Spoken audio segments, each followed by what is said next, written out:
अंगनवाड़ी चाकरी पाइबारु गाँव बासंद एभली अभावन घटना घटी ढेंकानाल जिला जयपुर गाँव में 2023 मसीह गाँव अंगनवाड़ी केन्द्र पर विज्ञप्ति प्रकाश पाई ए 3 जन प्रार्थी आवेदन करते गाँव शिवराम मल्लिक बोहू ए कृतकार्य होते किंतु ग्रामवासी रोषर शिकार हो परिवार को गाँव बासंद करने सह अंगनवाड़ी को पिला छाड़ी नथिले एपरिक दीदी पिलामानकर अंडा छतुआ नहीं नथिले प्रशासन हस्तक्षेप पर सबकिछि समाधान होता पुणी से ही घटनार पुनरावृत्ति देखा मिली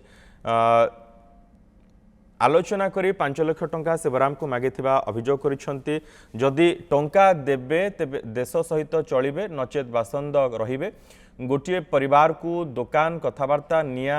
धोबा भंडारी ग्रामवासी बंद करिथिबा अभियोग होईछि सेपटे शिवराम को परिवार को बासंद करा जाय नाही बोली कहिसेंती ग्राम सभापति।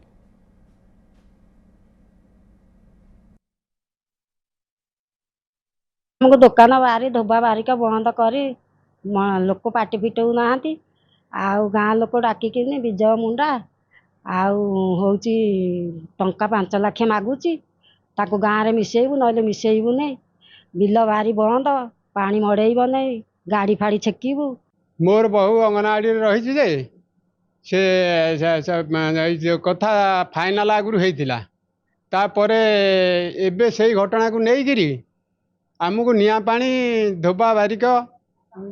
जो दुकान बाड़ी सब बंद कर 3 मास पाखापुखी हो गला मु काली जाकि जिलापाल को जनई 5 लाख टंका से कहते देले से आम संगे मिसिबो। जो अभियोग एटा टोटाल भित्तिहीन कहीं ना बासंद बोली कौन आम तो जानू किसी बासंद जड़े लोक क्या सहित चलुनी सेटा तो अलग कथा बासंद करागले निया पानी बंद हो कौन सी जिन बंद है स्कूल को जीवा बंद है मंदिर जीवा बंद है रास्ता घाट बंद है पानी बंद है बासंद कौटा कह